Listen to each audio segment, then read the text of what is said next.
the makers of Chasen Sanborn coffee, the blend of the world's choice coffees, which is now so very reasonable in price, present Josephine Hutchinson, Dorothy Lamour, W.C. Fields, Jose Iturbi, Edgar Bergen and Charlie McCarthy, Werner Jansen, Don Amici. This is the Chase and Sanborn Hour.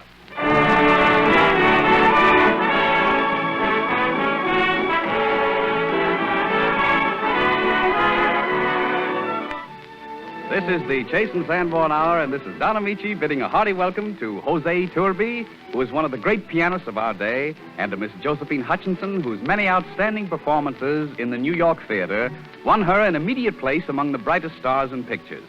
Mr. Iturbi and Miss Hutchinson join our regular company, W.C. Fields, Edgar Bergen and Charlie McCarthy, Dorothy Lamour, and Werner Jansen, America's foremost conductor, who leads the orchestra in the top tune of the day. Its title, Carelessly.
With top hat a little on one side and monocle a bit foggy, Charlie McCarthy is still at large, followed anxiously by Edgar Bergen, without whom Charlie would just be a funny-looking wooden doll. But with two-voiced Edgar Bergen to speak for him, Charlie is well on the way to earning the title of Public Nuisance #1. Nevertheless, we're all very fond of Charlie, and we hope he is fully recovered from last week's slight indisposition. No, Don, I'm sorry to say that Charlie is not improved. And although I've done my best as a practicing physician... I wish you'd stop practicing. Yes. I'm sorry, Charlie, but your tonsils, they must come out. Is that so? Yes. You mean you'll have to? I'm afraid so. But, Doctor, I feel better. You do? Yes. I feel better. You do? Uh-huh. I got you there, huh? No. I felt better as soon as I saw your slaughterhouse. Wait a minute here. That doesn't make a bit of difference, young man. No? No. Not even if I feel good? Not even if you feel good. Oh, you hate to lose a customer, don't you? Yes, I know. Yes. Well, now, let's talk this thing over, Doctor. Yes. I suggest we postpone this thing until tomorrow, huh? No. Let's get an early morning start at the crack of dawn around 11:30. No. I think we better do it now. But I would much rather do it tomorrow. It doesn't make any difference what you'd rather do. Oh, doesn't it? Not a bit. Uh-huh. Well, that's another way of looking at it. I thought maybe as a favor. No, wouldn't make a bit of difference. I certainly got a drag around here. Yes. You understand, young man, I'm trying to help you. That's good of you. Yes. I guess there's no use kidding myself. I have suffered. Of course you have. Oh, how I've suffered. Oh, I suffer all the time. Yes. But it doesn't help. No. I don't think I'm suffering right. Maybe you're not. There must be a knack to it. Yes. Yesterday I was so weak, Doctor. I was so weak I couldn't even raise my voice. Is that so? I just sat and hung my head. That's the only exercise I had. How much do you charge for an operation like this, Doctor? Well, of course, I always try to be considered. Well, that's nice. For this operation, I will charge anywhere from nothing at all up to $300. Is that so? Yeah. Oh. Well, I'll take one for nothing at all. And don't skimp on anything either. No. I want hand sewing and all that sort of thing. Yeah. Yes, that's me all over. Oh, Miss Lamour, are the instruments sterilized? Yes, Dr. Bergen, they're boiling. So nice. Yes, I have everything ready for the operation, so let's proceed. Yes. Oh, nurse, why are you and the doctor all dressed up in white? For your operation. Is that so? That's nice of you. Yes. I didn't know I was going to have a formal opening. Oh. I should have worn my tuxedo. Yes, you should. I'll wear a black dress if you like, Charlie. No, I think you look much better in white. With you for my nurse, I'm going to be sick for a long time. My beautiful one. Your eyes are like it. That will do, young man. Yes. Put your head down. Yeah, well, don't push me. Don't push me, you hear? All right. Don't shove. All right. I'll clip you. All right. I'll mow you down. All right. Get the idea? I get the idea. Yes. I'm a customer here. Yes, I know. I want service and courtesy. Yes, all right. What's the idea of covering me up, nurse? You must keep nice and warm. Oh. I'm not cold. Not yet. I may be cold by tomorrow. I don't feel so hot now. Oh, that's too bad. How's your pulse? Oh, just ducky. How's yours? The anesthetic, please. I don't want any of that stuff. Oh, it won't hurt you at all. You'll drift on and on into oblivion. Is that so? I hope it's a round trip.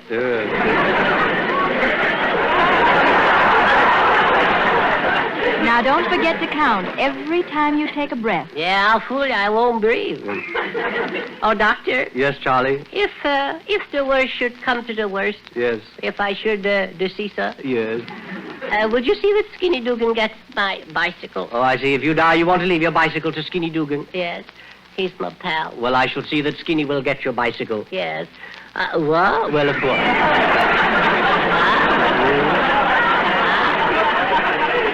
Only if you should die. Yes. Yeah. But you don't have to go out of your way, you know. No. Put your head down. Yes. Now, let me cover your eyes. Uh-huh. Now, start counting. 1, 2. Oh, I smell embalming fluid. Now, take a nice, deep breath. I can see Skinny riding my bicycle. Oh, redwood for a nose. Oh, I'll get him with fields. That Bergen's a fake, too. Clang, clang. I feel so foolish. Good evening, Dr. Bergen. I heard you were operating, and I just dropped in to see if there were any prospects. Glad you called. Stand by, Mr. Gearfob. Oh, my, where am I? Oh, how long have I been sleeping? Is the operation over? No, Charlie, we haven't started yet. No? No. I want you to meet my very good friend here, Mr. Donamichi Gearfob. No. The Undertaker. How do... Whoa! Wait a minute. Aren't you a little early here? Is it? Say, is this operation serious? Oh, no. No? Have you lost many patients, doctor? Only 2 of my patients have died. Only 2. Uh-huh. How many have you had? You're my 3rd. Yeah, let me out of here.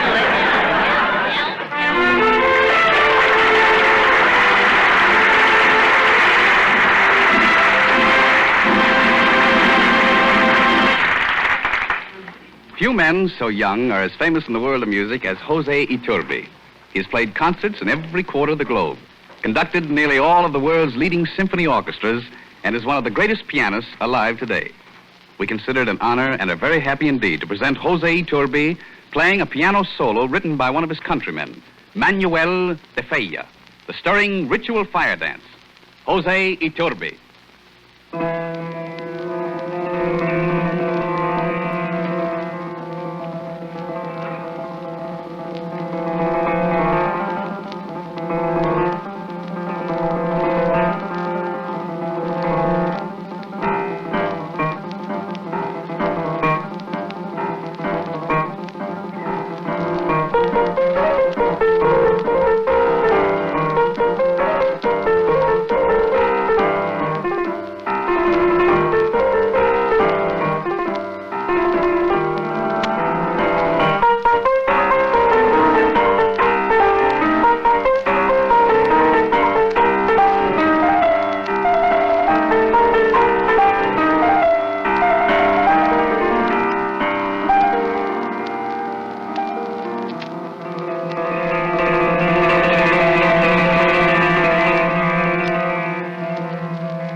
easy to see why Jose Iturbi is acknowledged one of the world's greatest pianists. That's true, Mr. Amici, very true. But can he play chopsticks? Well, with enough practice, Charlie, I really believe he can. But you'll have to postpone that burning question for a while. Jose Iturbi is going to play again later.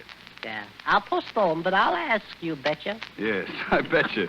But why don't you just forget the whole matter while we hear from Donald Briggs? The warm weather that's just ahead gives us a chance to enjoy one of the most satisfying drinks ever created. A tall, refreshing, frosty glass of iced coffee. Now, there's a knack to making really delicious iced coffee. It pays to remember that melting ice dilutes the coffee. So in order to get full, rich flavor, make your coffee somewhat stronger than usual. And be sure to use the blend that gives you extra goodness. Chase & Sanborn coffee. Chase & Sanborn dated coffee is a blend of the world's choice coffees. And you get it at the peak of its marvelous flavor. For as soon as it's roasted, it's rushed to your grocer, plainly marked with the date of delivery. That date is your guarantee of freshness, your protection against flat, stale-tasting coffee, your assurance of full, rich, satisfying flavor. And dating saves you money, too. It enables us to pack the superb coffee in economical dated bags instead of expensive containers. And the saving goes to you. Enjoy this finer, fresher coffee. It's delicious, either hot or iced. Buy a pound of Chase & Sanborn dated coffee from your grocer tomorrow.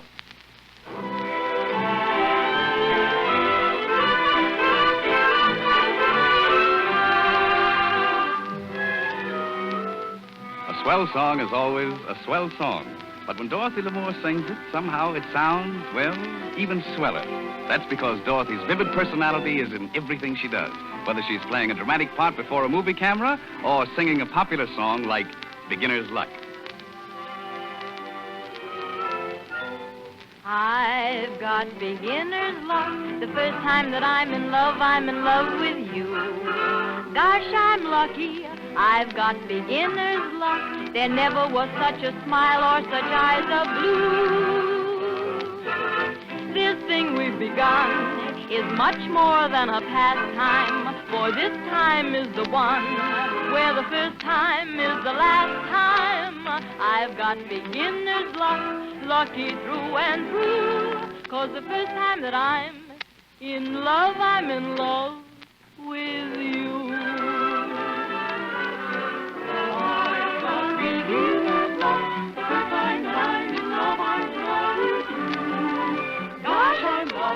I've got beginner's luck.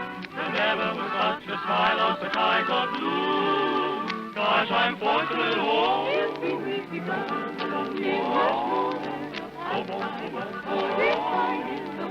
Oh, where the first time is the last time. I've got beginner's luck, lucky through and through. For the first time that I'm in love with you. I've got beginner's luck. The first time that I'm in love with you. I've got beginner's luck. There never was such a smile or such eyes of blue. Gosh, I'm fortunate. This thing we've begun is much more than a pastime, for this time is the one where the first time is the last time. I've got beginner's luck, lucky through and through, 'cause the first time that I'm in love, yes, the first time that I'm in love, for the first time that I'm in love with you.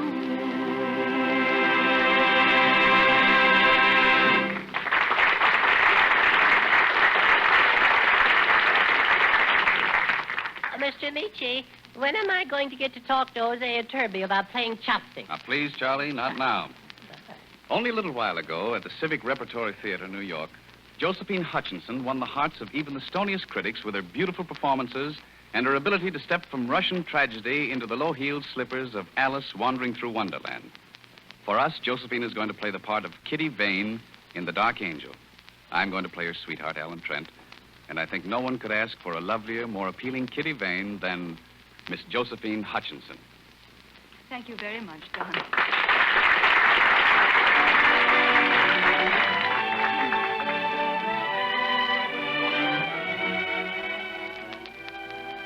Dark Angel. It is 1919 in a cottage in the English countryside.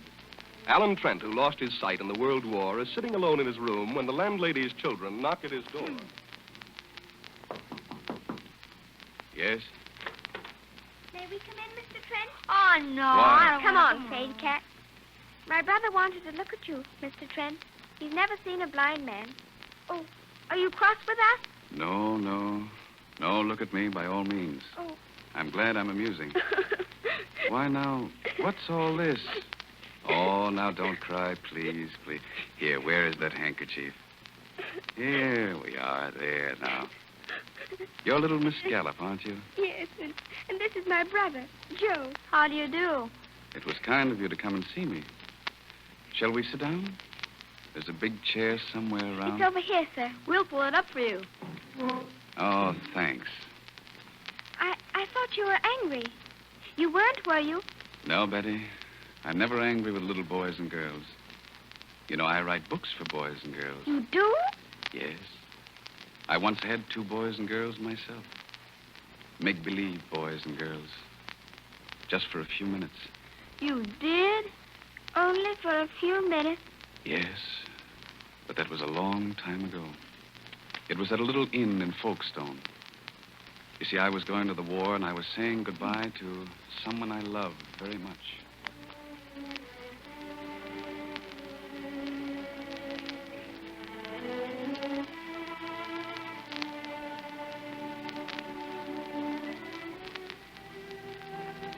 Ellen. Ellen, what a feast. What a gorgeous feast. Chicken and wine. And such a beautiful lady. And the flowers. Where did you find them? Oh, they were just growing. I picked them for you. Oh, you darling. You're still a child. Oh, Ellen. I can't bear to have you go. I don't dare even think about this war. Well, don't you think I'm afraid, too? But most of all, I'm frightened about you. That you'll change while I'm gone. But I'll never, never change. You know that. Oh, darling, I love you so much. I always will. Always. Oh, my dear. I wanted to hear that so badly. Oh, but, darling, surely you know. But I've never really been sure. Might be just because we've grown up together. You see, I've always been around. I know. and- When I first looked through the bars of my crib, there you were. When I saw my first tree, you were in it peering down. My first bird, my first squirrel. You were always there. But that's what makes me afraid sometimes. You may be just used to me. You may meet some other girl. Why, you sweet idiot, don't ever say that. Why, if you weren't there, I'd stop living. We'll always be together, Ellen, when you come back. Always. Ellen, what's that noise? It's just the guns in France, Kitty. You can hear them from the coast when the wind is this way. They frighten me. And all those men we passed coming down here. Thousands and thousands of them. All going to war. All leaving someone. In a little while, you'll be gone with the rest of them. Now, listen, darling. We've got to play a game. But I Will can't. you play, Kitty? Yes. Yes, Ellen. We must pretend there are no goodbyes tonight. And that the only time I'll ever have to leave you for the rest of our lives is to buy us both a loaf of bread and a bottle of milk. And we've really been married for years, haven't we, Ellen? Instead of just engaged. Our children are all sitting around the table. Don't you see them? Oh, yes, there's Agatha and Bertram. Ellen, don't you think the children should be in bed? Now, first, I want to say a few words to them, my dear. Agatha and Bertram, Mamie and Harold, this is your parents' 25th wedding anniversary. 15th, Ellen. Now, my dear, please. Children, 25 years ago today, your mother married your father. Your mother was a lovely sight. And your father, children. Kitty, can't you do anything with Mimi? She just bit little Harold. Mimi, come to order. Now, as I was saying, your father was the finest, dearest, kindest. Your father loved your mother as no one has ever loved before. I can't play anymore. Listen to those guns. Now, don't hear them, darling. Here, I'll cover your ears. I've got to go now. But, Kitty, I love you. I will always love you. Oh, darling. Darling. Darling.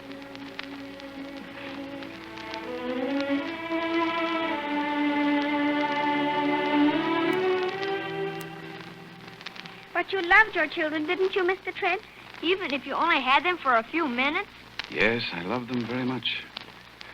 Come here and let's have a look at you, Betty. How can you? With my fingers. Let's see now. Oh, why, this is a nice, perky little face. Turned up nose, dimpled chin. Now I know just what you're like. Now do, Joe. Like to have a look at me? Oh, I beg your pardon, Mr. Trent. There's someone to see. What on earth are you children doing in here? We were Mr. Trent is going Go to... right out. Go on now. dear. Go on, hurry. Someone to see me, Mrs. Gallup? It's a lady, sir. A Miss Vane. Kitty. Will you see her? Yes. Yes, I'll see her. Oh, Joe. Joe, tell the lady to come out. Mrs. Gallup, is this room as it usually is? Any furniture changed about it? I must be absolutely certain. This lady must not know I'm blind. Everything's right in its place, Mr. Trent. It's fine, fine. My pipe here on the tray. Yes, that's all right. Matches, cigarettes on the table. What kind of flowers are in the bowl today? Yellow tea roses. Tea roses. I must remember that. Mrs. Gallup, what is it like to live day in and day out with a blind man? Why, Mr. Trent, I don't think of you as blind. Aren't you watching every minute for fear I'll fall? For fear you'll say something? Right in there, man. Oh, here she comes. I'll slip through the bedroom so she won't know that I'm... Ellen, darling. Kitty. It's really, really you. I never believed you died in France. I always knew that sometime, somewhere... I'm very glad to see you, Kitty. Here's a comfortable chair. Cigarettes right there beside I you. looked for you everywhere. I wrote all the hospitals, but not a trace, until Mother saw you walking down the road. Have a cigarette, Kitty. The matches are on the table. Ellen, what's the matter? Ellen, why are you hiding? It's a whole year since the armistice. Ellen, where have you been? Why, here in the country, writing books for children. Here. So close to me. And you never let me know. You mind if I have a pipe? I'll show you around the garden later. I'm terribly proud of my tea roses. Just look at those yellow ones in the bowl. Pretty, aren't they? Ellen, what's happened to us? All these months, not knowing. And now you talk of roses. Why, there's very, very little to tell, really. You suffer, darling. Something's hurt you. Ellen, tell me. Well, it's hard to tell you, Kitty, but I've changed. Changed? After all, a war doesn't leave you quite where it found you. I spent months in a hospital, months in a prison camp. And when I came out, I wanted to be alone for a while. Oh, Ellen. I always meant to come back someday, but, well, I just didn't get around to it. Ellen, look at me. Why don't you look at me?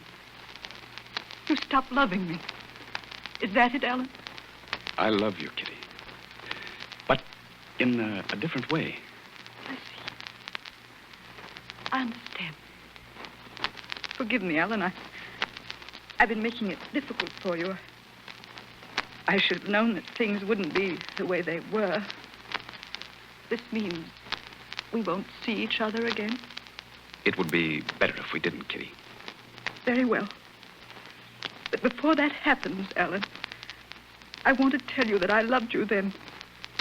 I love you now with all my heart. Kitty, I did love you. I never loved anyone else.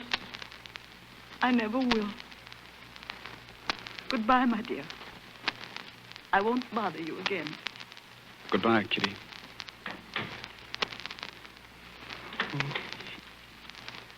Come in, Mrs. Gallup.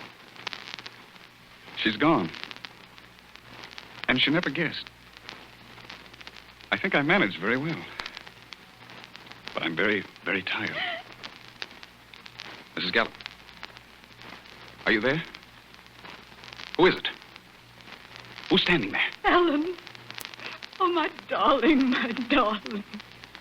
Now I understand. Couldn't see me. You couldn't tell me that Kitty, you were... don't. I'm here, darling. Right in front of you. Put your arms round me. Hold me tight. Kitty, stop. Think what it means. Years and years of waiting on me, taking care of me. But it means I'll be alive again, Ellen.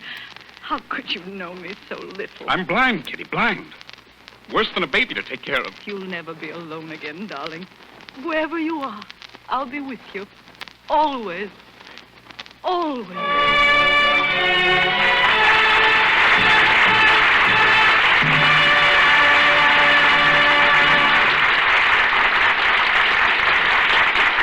For Miss Hutchinson and myself, thank you. The Chase and Sanborn Hour with W.C. Fields, Edgar Bergen and Charlie McCarthy, Josephine Hutchinson, Dorothy Lamour, Jose Iturbi, and Werner Jansen continues in just a moment.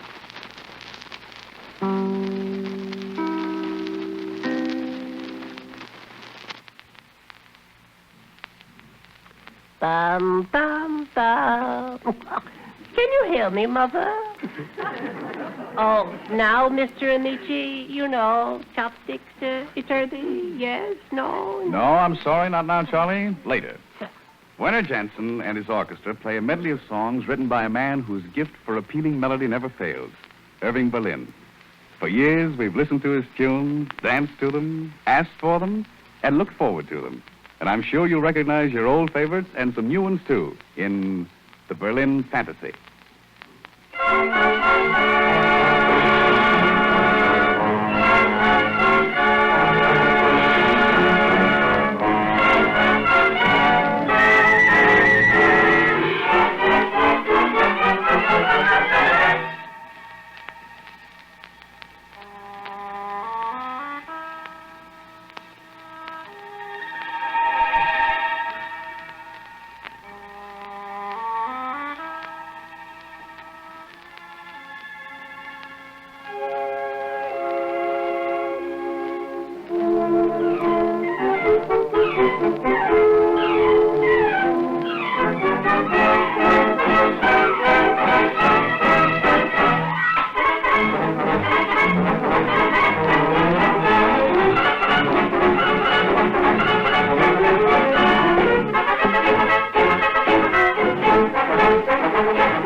hat is a joy to behold. His bulbous nose is a warning signal, especially to Charlie McCarthy. His crooked cane is a magic wand. They all merge to produce W.C. Fields.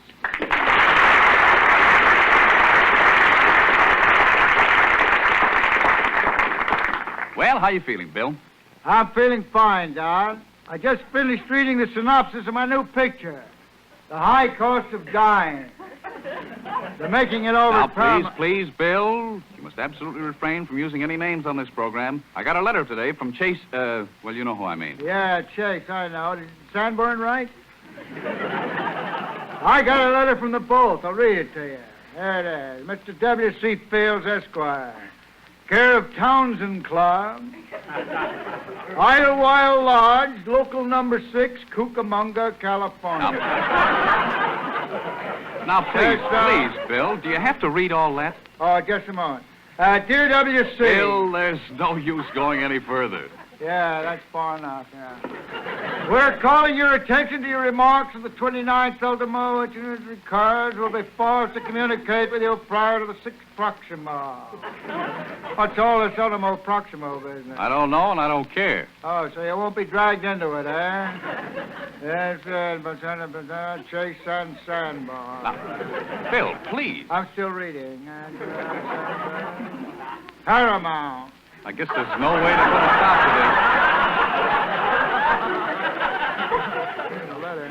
this. Right here, I'd be patient on the man.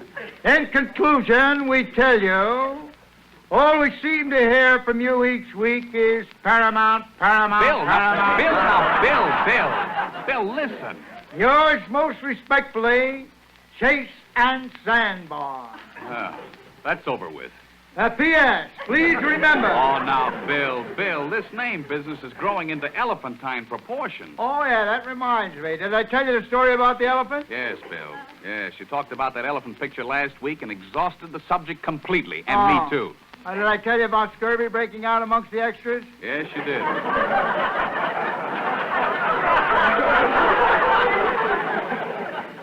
Did I tell you there weren't enough ambulances to take them off the hospital? I didn't tell you that, did I? No, you didn't tell me that. Oh, there you are. We tied a Pullman car on the side of an elephant and packed the extras into that. One big, strong elephant called Tom. Did I tell you about Tom? No, you didn't, but don't bother. We strapped a dining car on each side of him. He carried one under his trunk. We tried to hang one on his tail, but he wouldn't stand for it. Every time he tried to switch the flies off him, we had a train wreck. Well, what happened when you got to the hospital? Oh, yes. Clang, clang, clang. What is the sound I hear? Bill. The ambulance is coming. Bill, you've got this all mixed up. It isn't you going to the hospital this time. This was the extras. Oh, yes. Thanks, Don. Thanks very much. On our way to the hospitals, one of the porters left a window open in the Pullman car, and the elephants caught scurvy. Did you ever hear of elephant scurvy? No, I can't say that I did. I remind me to tell you about it. All the elephants caught scurvy except Sophie. I once had an aunt named Sophie. She tried to do away with herself by hurling her buxom body at the rear of a train. Well, wait a minute, Bill. Huh? People usually hurl themselves in front of a train. Everybody does, yes, that's right. But Aunt Sophie was very backward. And you know, John, she's as hale and hearty today as though she'd never taken a drink in her life. Now, look, Bill, what happened when the elephants got to the hospital? What'd you say? I said, what happened when the elephants got to the hospital? Oh, they wouldn't let them in the hospital. They gave us some lame excuse about the beds all being occupied. Don, did we get into trouble with those elephants? Pull up your chair, man. I want to tell you. Speaking of old devil trouble, here comes Charlie McCarthy. Say, Bill, I don't think you ought to continue having any arguments with him. Everybody's talking about your feud. I wouldn't dignify him by having a feud. Oh, no. Don't be vindictive, Bill. I'm not vindictive, but I certainly don't want that cord of wood on my knee. If Bergen wants to sit there, it's okay. But I don't want any part of him, Don. Did you ever get oak poisoning?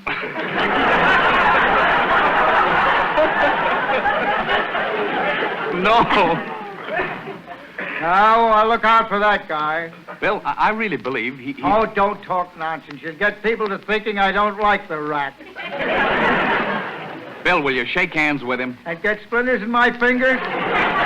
Positively no. Why, that little rat... Quiet. Wait a minute, Bill. Well, hello, Charlie. Oh, hello, Mr. Nietzsche. Hello, Mr. Field. Watch me being polite. Greetings, my diminutive little chum.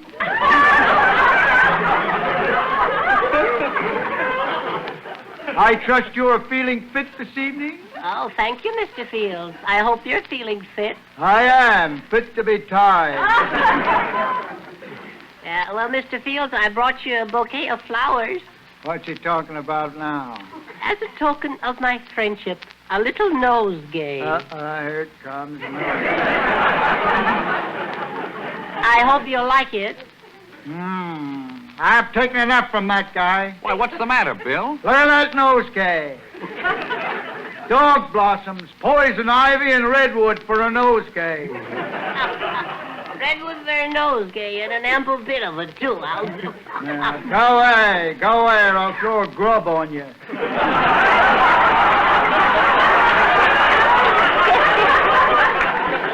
Now, Bill, don't be too angry with Charlie. He isn't feeling well today. He needs a doctor. He needs a tree surgeon.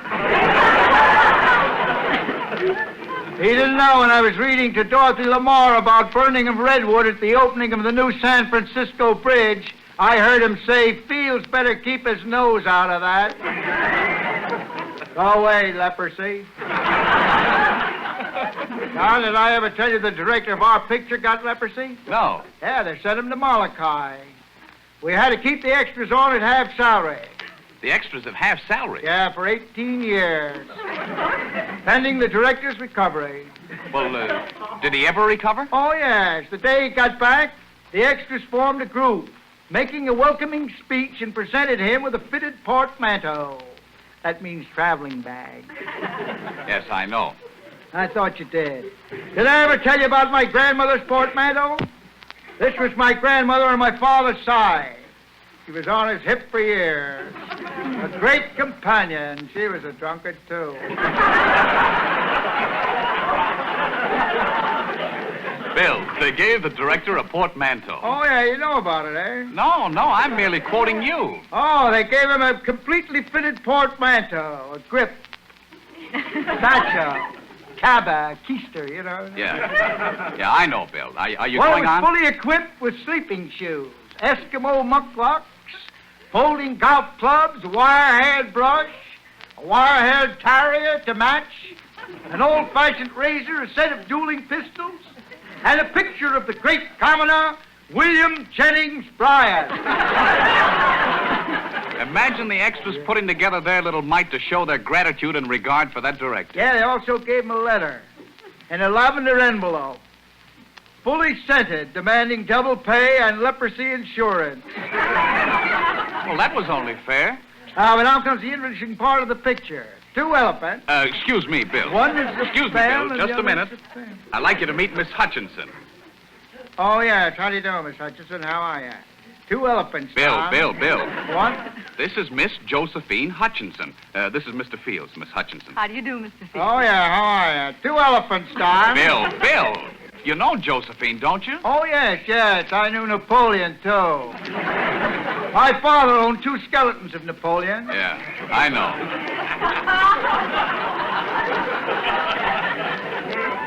One when he was a little boy and one when he was grown up. Oh, yeah, go ahead. I'm beginning to like Charlie McCarthy.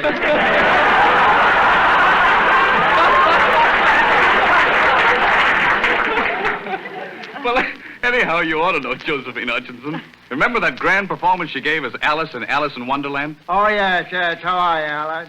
No. Bill, look, Miss Josephine Hutchinson played Alice in Wonderland. Oh, what do you think of that? That's remarkable. That's marvelous. What a coincidence. All right, Josephine, how are you? We had two elephants. One was I'm feeling fine.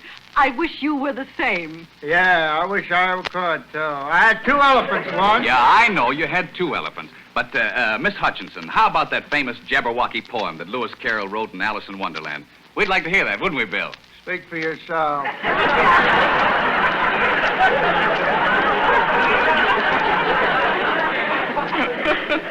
Let me out of this. Why don't you get rid of her? I want to tell you about the elephant. Bill. Alice in Wonderland. Oh, yes, I know. I played the egg in the picture version. Oh, really? I know. You must have been the egg that fell off that 12-foot wall. What a memory you have. Mr. Fields, I've often wondered, when you fell off that wall, did you crack up? I didn't bounce. Miss Hutchinson, how about Jabberwocky? Oh, the poem sounds rather silly, but it's amusing. So I fear nothing, and here goes. 'Twas brillig and the slithy toves. Did she say slimy too? Quiet, Bill. Did gyre and gimble in the waves. Wait, Oh. she in her cups.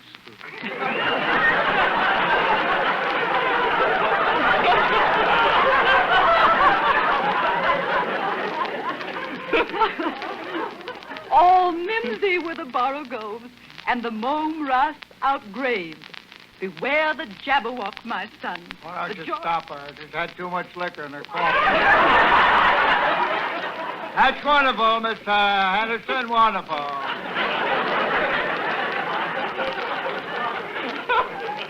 Did you ever... Say, John, did you ever hear this one?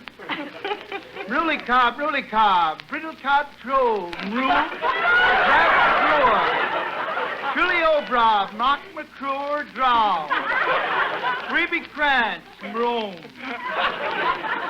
Pretty little thing, you actually cut down. Bill, that's great. But Miss Hutchinson was reciting a poem. Oh, yeah, how rude of you, Don. Go ahead.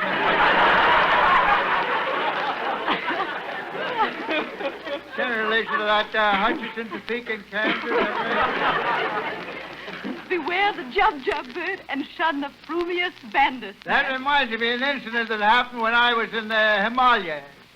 I was up there with the Prince Ramsey Singhi, the Getwar of Baroda and Cooch Bahar. We were killing tigers and civets in deepest Darjeeling. Are you through now, Bill? For the nonce, hand me a cup of tea, will you please? Go ahead, Miss Hutchinson. Now, this verse is especially for you, Mr. Fields. I know you appreciate good poetry. Oh, yes, I do. He took his vorpal sword Bang, in bang! We turned on the machine gun on the rhinoceros.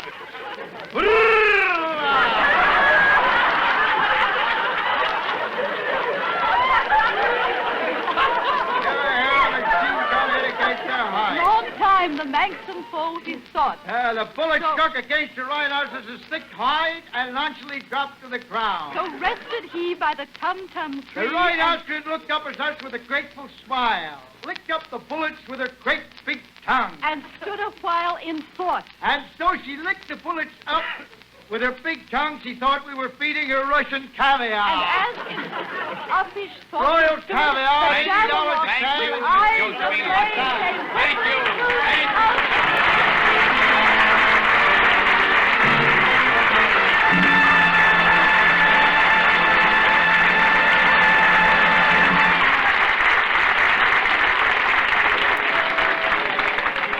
Sometimes I hear a song I like so much I can't get it out of my head. This time it's a song of Hawaii. And to me it's like a rolling sea on a moonlit shore. Sweet Leilani.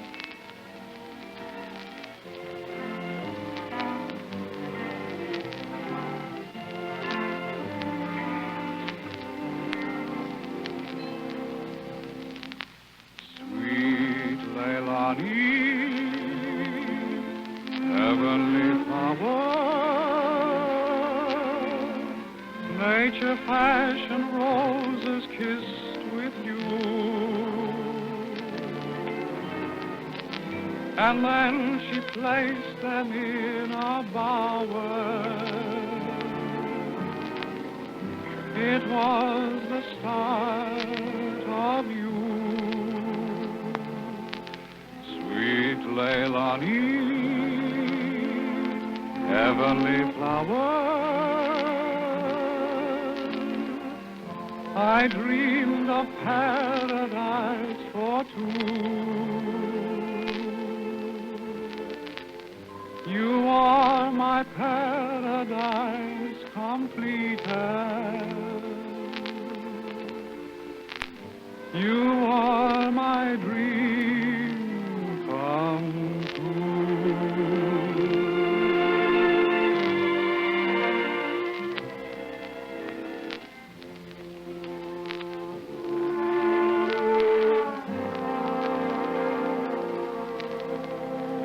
Sweet Leilani,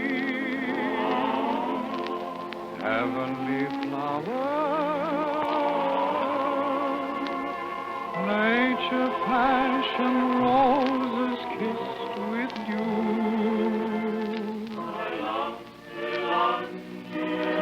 And then she placed them in a bower. It was the stars of you, sweet Leilani, heavenly flower. I dreamed of paradise for two.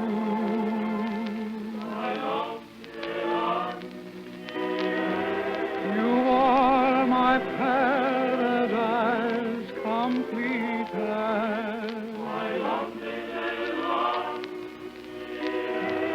You are my dream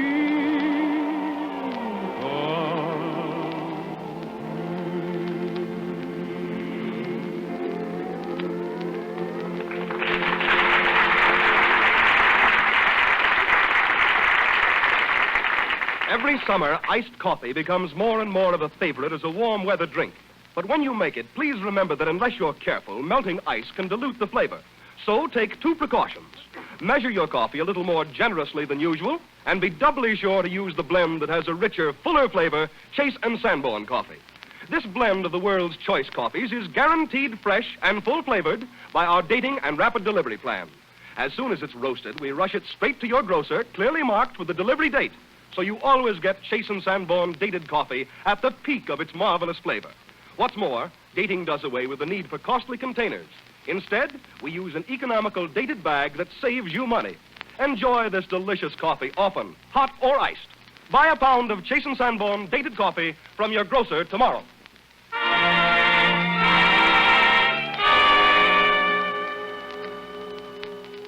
Oh, Mr. Amici, can I ask Mr. Iturbi now? Now is the time, Charlie. Mr. Iturbi, I want you to meet Edgar Bergen and Charlie McCarthy. How do you do? This is a great honor, Mr. Iturbi. Thank you, Mr. Bergen. That goes double for me. Yes, it does. And incidentally, Mr. Iturbi, we have a great deal in common. Really? Don't tell me. Yeah. Yes, I too am a pianist. Why shouldn't I be? I took lessons for 3 weeks. I paid as high as $1 for a half-hour lesson. Do you realize what that amounts to in 5 years? Charlie, you said you only studied for 3 weeks. Well, that's a very short time, after all. Yes, well, but it's a mess of do-re-mi, believe me. I can sympathize with you, Maestro McCarthy, because in Europe, I paid up to $1,000 for a lesson, you know? Is he trying to make a punk out of me? Yes, and Mr. Iturbi studied for 20 years. Is that so? They must have nicked you for quite a hunk, huh? Tell me, do you know Mr. Bach and Mr. Chopin? I don't think they took lessons from my teacher. You see, it was only a sideline with her. She was married. Her husband worked at the filling station. You see that? All right. Mr. Iturbi is not interested in all that. No. I find Charlie very interesting. I beg your pardon. If he will tell me his favorite number, I will try to play for him. See, now that's nice.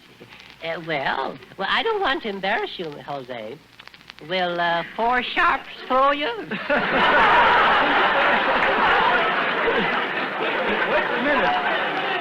Wait a minute. It will be difficult, but for you, I'll try it. All right.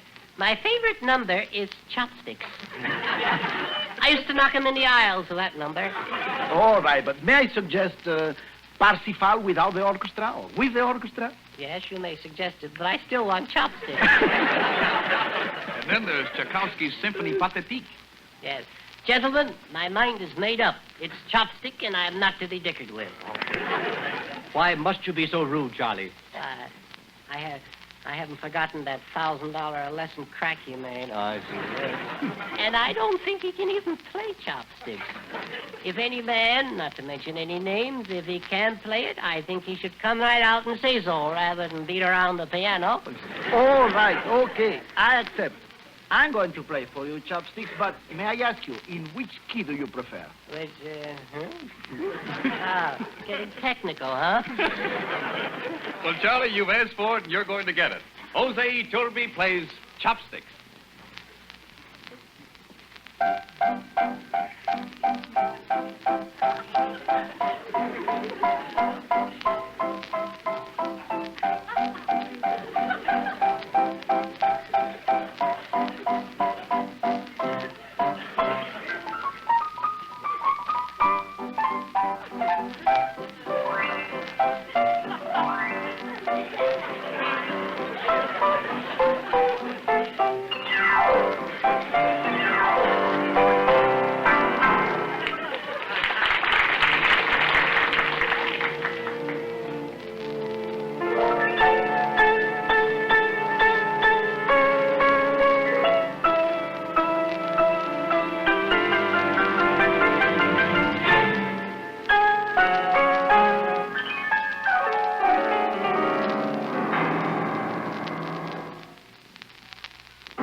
And that, Charlie, is chopsticks.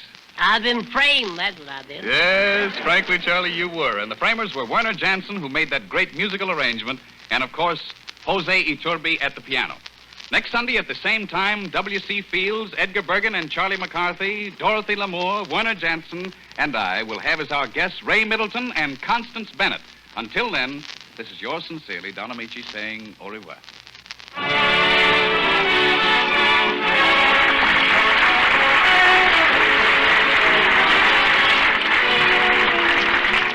program of Beginner's Luck from Shall We Dance, This Year's Kisses from On the Avenue, Sweet Lilani from Waikiki Wedding, and The Big Show from Jerome Kern's Head Over Heels. This is the Red Network of the National Broadcasting Company.